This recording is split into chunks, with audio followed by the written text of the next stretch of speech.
সুপ্রিয় চাষি ভাইয়ের আসসালামু আলাইকুম। 22 শতক পুকুর, গত বেচে 180 মন মাছ বিক্রির পর নতুন করে চাষি গিয়ে এই বছর 300 মন প্লাস টার্গেট নিয়েছে রুহুল আমিন ভাই। গতকালকে এই পুকুর থেকে মাছ গেছে 145 মন। আজকে আবার জাল ফেলা হয়েছে, আজকে আবার মাছ ধরা চলছে। কয়টায় কেজি কী দর বিক্রি হয়েছে এবং গতকাল মাছ কয়টা কেজি হয়েছিল, বিক্রি রেট কী দর এসেছে, বিস্তারিত তথ্য আমরা জানবো রুহুল ভাইয়ের কাছ থেকে। চলুন রুহুল ভাই, জি আপনার এই পুকুরটা গত বছর তো 180 মন হয়েছিল না? হ্যাঁ, একটু বেশি হয়েছিল। 80 মন হচ্ছে, একটু বেশি হয়েছিল। একটু বেশি হয়েছিল। গত বছর হারভেস্ট করার পর আপনি কি এটা রেনু থেকে চাষি গেছেন নাকি পোনা দিয়েছেন? না, এটা পোনা দিয়েছি। পোনা কিনেছিলেন? হ্যাঁ, পোনা কিনা ছিল। এটা কতগুলো পোনা দেওয়া ছিল? এটা হলো আপনার 350 লাইনের পোনা কিনা ছিল। 350 লাইনের? হ্যাঁ, 350 আচ্ছা লাইন, আচ্ছা, 2.5 লাখ পোনা। 2.5 লক্ষ পোনা 350 লাইনে। জি, পোনাটা কত করে পিস কিনেছিলেন? আপনার 75 পয়সা। ওই আল্লাহ, 75 পয়সা পিস? জি, তার মানে প্রায় 2 লক্ষ টাকার পোনা। হ্যাঁ 2 লক্ষ টাকার পোনা কিনে চাষি দেওয়ার মতো সাহস চাষি কিন্তু খুব সংখ্যায় কম রুহুল ভাই। শিং মাছের পোনা, এত টাকা পোনা কেউ কিনে চাষি দিতে চায় না। না হইলে তো আমার পুকুরটা 5 মাস হলো আপনার শুকনায় রাখতে হয়। এদিকে আপনার শীতের সময় তো মাছটা বিক্রি করেছিলেন আপনি? হ্যাঁ, এই অগ্রাণের মনে হয় হ্যাঁ, অগ্রহায়ণ মাসের শেষ দিকে। হ্যাঁ তখন এই শীতের সময় পোনা কিনে আবার চাষি হ্যাঁ, আবার দিয়ে দিচ্ছেন। আবার পোনা কিনে চাষে দিয়ে। আপনার এই বেসটা বর্তমানে বয়স কত মাস? এটা হচ্ছে আপনার প্রায় 5.5 মাস। 5.5 6 মাস বা বস্তা নাই। 6 মাস হয় না এখন? না, এখন হয় না। আপনার টোটাল খাবার গেছিল কত টন? এটা আমাদের 14 টন। 14 টন। 12 টনে 300 মন, তার মানে 350 মন। 350 মন খাবার যাওয়ার পর খাবারটা ছিল আপনার কোয়ালিটি? কোয়ালিটি, সবটাই কোয়ালিটি? সবটাই কোয়ালিটি। কোয়ালিটি কত মিলিটা? 1.5 না 1.2? 1.2। 1.2 মিলিটা। জি জি। তাহলে 350 মন খাবারে কি আপনার 300 মনের উপরে মাছ হতে পারে? দেখা যাক, আল্লাহ ভরসা। মাছ তো বিক্রি কালকে করলাম, আজকেও নিব, আগামীকালকেও নিব। গতকালকে কত মন হয়েছিল? গতকালকে টোটাল 154 মন।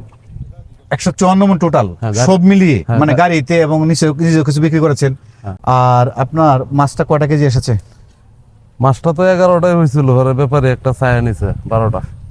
ব্যাপারী তো রুবেল ভাই। হ্যাঁ, রুবেল। আপনার মাছটা বিক্রি ছিল কত করে? আপনার 15টা হলো 11,300। 15টা কেজি 11,300। হ্যাঁ। 12টা কেজি হয়েছে। হ্যাঁ, 12টা। 3টা গ্রেড পেয়েছেন আপনি। 3টা গ্রেড। তাহলে বিক্রি এসেছে টোটাল কত? 100 কম 12,000 100 কম 12,000। নাকি? জি। 100 কম 12,000, তাহলে 100 কম 12,000 হলে গতকালকে গেছে 154 মন।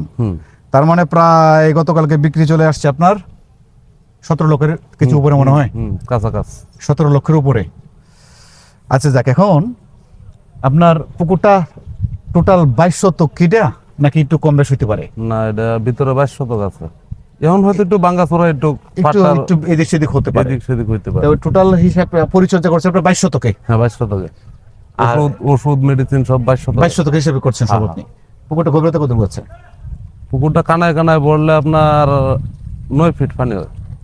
9 ফিট আছে না? হ্যাঁ, কানায় কানায় বললে। তো আর আপনার এই বছর কি আবার মেরামত করবেন? হ্যাঁ, মেরামত করতে হবে, নাহলে এটা মাছ চাষে যাওয়া যাবে না। মানে পার তো ভেঙে গেছে? হ্যাঁ, পার ভেঙে গেছে। পারগুলো আবার মেরামত করতে হবে না? জি জি জি। আচ্ছা রুল ভাই, এই যে এই বাছাই করছেন মাছটা আপনি, আপনার কালকে যে 150 মন মাছ দিলেন, 150 মন মাছের মধ্যে বাছাইয়ের পর ছোট মাছটা কত মন হয়েছে? আপনার 9 মন 10 কেজি। সব মিলিয়ে ছোট মাছ 9 মন 10 কেজি হয়েছে আপনার 150 মনে। হ্যাঁ, 150 মন। তাহলে ছোট মাছ সংখ্যাটা অনেক কম। অনেক কম। অত পোনাটা কেনায় আপনার ভালো হয়েছে। জি।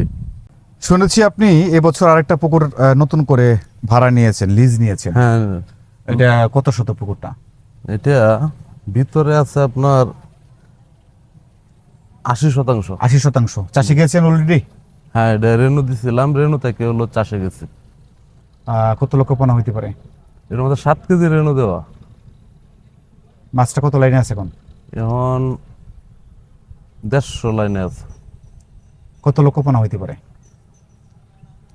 রেনুটা কিছু মিস হয়েছে, তবে অনুমান করতেছে 6-7 লক্ষ পোনা হবে। 6 থেকে 7 লক্ষ হ্যাঁ, পোনা 6 হতে থেকে পারে। 7 লক্ষ খাবার অনুসারে আপনি। তাহলে এটা আপনি চাষে চলে যাবেন। হ্যাঁ, এটা চাষে চলে যাব। আচ্ছা, আমরা ইসলাম ভাই আছে এই মুহূর্তে, ইসলাম ভাইয়ের কাছ থেকে আমরা আপনার বাড়ির পুকুরে কিছু তথ্য জানবো। জি। ইসলাম ভাই, আসসালামু আলাইকুম। ইসলাম ভাই, আপনি একটা বিষয় আমাকে একটু শেয়ার করবেন। জি জি, সেটা হলো, আলাপ করবেন, আমি বাড়ি যাই। হ্যাঁ শিওর শিওর, আমি পাইতে পারি। ইসলাম ভাই, জি ভাই। রুহুল ভাইয়ের বাড়ির সামনে একটা পুকুর রয়েছে, ছোট পুকুর, জি জি, যেটা দিয়ে এটা হলো সারা দেশ উন্মাদন উন্মাদনা হইতেছে সারা দেশে। হ্যাঁ। তো ওই পুকুরটা দিয়ে গিয়ে তোমার ইউটিউবে যাত্রা শুরু হয়েছিল। জি জি রুহুলেরও চাষ এখান থেকেই শুরু। জি। তো ওই পুকুরটাতে টোটাল মাছ হয়েছিল 84 মণ। কথাটা 84 মণ সঠিক তো? জি। আপনি তো রুহুল ভাইয়ের থেকে শুরু হ্যাঁ, থেকেই হ্যাঁ, রুহুল ভাইয়ের সাথে জড়িত। হেও যেমন আমার সার্বিক সহযোগিতা করে, তার মাছ দেখাশোনা, যে সময় ইচ্ছা হয় রাত্রে আমিন ভাই, ইসলাম ভাই মাছটা দেখে আয়, আমি কই রুহুল ভাই চলেন আমার পুকুরটি দেখে আয়। আচ্ছা। এমনি হের সাথে একটা খুব পাশের গ্রাম হইলেও খুব একটা আন্তরিকতা, যেহেতু আমরা বাজারে সারাক্ষণ হে হইলো আমরা বাজারে বসে আড্ডা দিয়ে, একটা ঘর আছে আমরা, এটাও অনেক চাষিরা যারা আইতেছে তারা জানে, এনে বই আড্ডা দিই, আপনি কথাবার্তা বলি।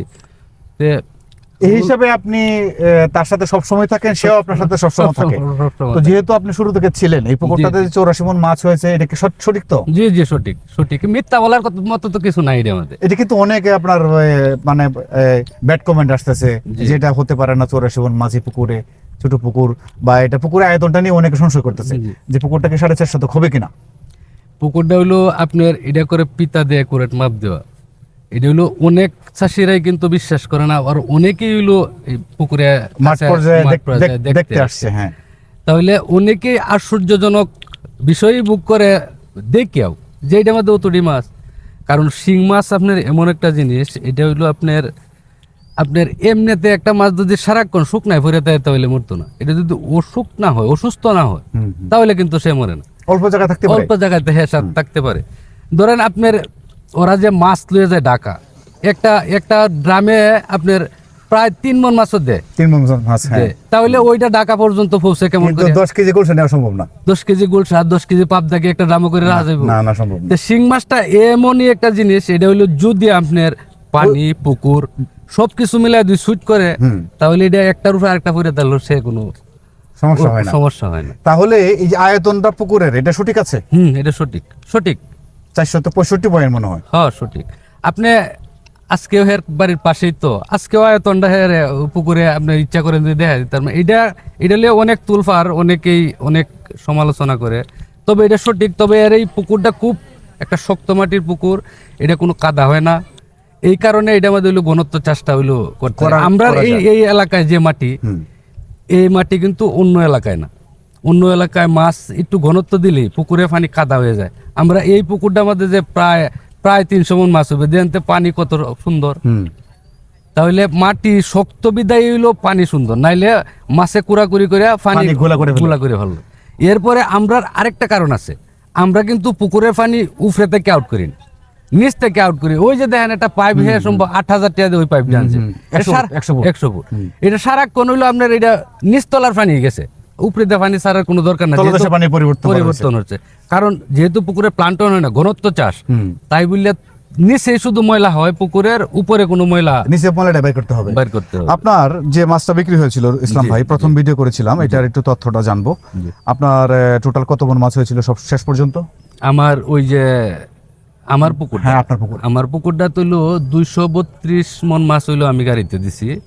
আর 1-2 মণ মাছ এদিক সেদিক। 232 মণ মাছ, এটা কত শতক জায়গাটা ছিল? এটা হইলো আপনার 19 শতক, প্রায় 19 শতক, প্রায় 19 শতক। 225 মণ ছিল না? জি। আপনার ওই তখন তো মাছের বাজারটা তখন অবস্থা ছিল, লাভ আসছিল কিছু? লাভ হয়েছে, তবে আপনার এখনের বাজারে হইলে তো অনেক লাভ হইতো। লাভ হয়েছে যেহেতু মাছটা বড় হয়েছে। আমি ধরেন 15 কেজি বেচছিলাম, হইলো ধরেন আপনি 9,600, তে আপনার মাছ হয়েছিল 12 কেজি, আপনি 10,200 টাকার সম্ভবত বাজার হয়েছিল। তে 10,200 টাকা হওয়াতে আপনার হইলো মোটামুটি লাভ হয়েছে। আর যদি এখন বাজার থাকতো তাহলে তো আরো অনেক টাকা বেশি আসতো, অনেকটা বেশি হইলো। আপনার তো বিক্রি ছিল 8,000, আমার হইলো 15 কেজি 9,600। হ্যাঁ জি ভাই, 15 কেজি 9,600। আর এখন রুহুল ভাইটা বিক্রি হয়েছে 15 কেজি 11,300। দেখছেন প্রায় 1000 টাকা ব্যবধান হ্যাঁ নাকি? জি জি 1000 টাকা ব্যবধান। তো তার মানে যদি বাজারটা এটা থাকতো তাহলে আপনার আরো হ্যাঁ আরো লাভের অনেক অংশটা বাড়তো। বাড়তো। ইসলাম ভাই, এখন এই যে উচ্চ ঘনত্বে চাষটা হচ্ছে শিং মাছটা, জি পরিচর্যার যে বিষয়গুলা আমরা ভিডিওতে উপস্থাপন করছি, জি আপনার সাথে সারা বাংলাদেশে বহু চাষীদের যোগাযোগ রয়েছে। জি জি যারা ইতিমধ্যে আপনার সাথে পরামর্শ নিয়ে চাষি গিয়েছে তারা কি সফলতা পেয়েছে? প্রায় চাষি সফলতা পেয়েছে, আমার চাইতেও তারা অধিক চাষে হয়ে গেছে। যারা হইলো আমার প্রথম যে ভিডিওটা করছিলেন, এরপর দেখে যারা চাষে গেছে, এখন আমার এক চাষি আছে আপনার বাড়ি হইলো আপনার দিনাজপুর, উনা এখন হইলো সিংহের পুকুর আছে 3টা, গুলশার পুকুর 2টা, একটা পুকুরে পাবদা করছে। সে আল্লাহ যেহেতু বড় চাষি হয়ে গেছে। একসময় তো দিনাজপুরে এই ভাই বোন বাংলা মাছ চাষ করতো মনে হয়। বাংলা মাছ চাষ করতো। আমরা বাড়িতে 2-3 দিন আসছে, বেড়ায় গেছে। এখনো ওনার মাছ আছে চাষে, প্রতিদিনই আলাপ হয়। আজকেও সকালবেলা আলাপ হয়েছে। হইলো নিচতলার পানি কেমনে সরাইবো এটা তথ্য বিবরণ পাইপ আনছে। কালকে হইলো আপনার 60 ফুট পাইপ আনছে, এটা দিয়ে কেমনে যে পানি নিচতলার আউট করবো এটা এটার পরামর্শ নিচ্ছে আপনার কাছ থেকে। পরামর্শ নিচ্ছে। সুপ্রিয় চাষি ভাইরা, এখন বর্তমানে আমরা যাদের মাছ বিক্রি উপযুক্ত রয়েছে, বাজারে কিন্তু ভালো যাচ্ছে। আপনারা এই মুহূর্তে যদি বিক্রি উপযুক্ত হয়ে থাকে তাহলে আপনারা বিক্রি করে ফেলেন, জি জি কারণ বাজারটা বেশি দিন চাইয়ে নাও হতে পারে। হ্যাঁ আর একটা কথা হচ্ছে, যাদের বিক্রি উপযোগ্য মাছ রয়েছে তারা পুকুরে তলদেশে পানি কন্টিনিউ পরিবর্তন করবে। তা না হলে কিন্তু মাছের বডিতে ঘা হয়ে যেতে পারে, ক্ষতরোগ হয়ে যেতে পারে। আর যদি ক্ষতরোগ হয়ে যায় তাহলে আপনার মেডিসিন লাগবে অনেক টাকার, আপনার বেস্টটা পিছাবে, আপনি কিন্তু লসে পড়ে যাবেন আর্থিকভাবে। আর যাদের মাছ বিক্রিযোগ্য রয়েছে দ্রুত বিক্রি করে ফেলেন, যেহেতু বাজারটা ভালো যাচ্ছে। আর ইসলাম ভাই, আপনার সময় নষ্ট করলাম, জি জি দোয়া করবেন ইসলাম ভাইয়ের জন্য, আমার জন্য দোয়া করবেন। আপনাদের সকলের সুস্বাস্থ্য এবং দীর্ঘায়ু কামনা করি। সকলে ভালো থাকুন। আসসালামু আলাইকুম।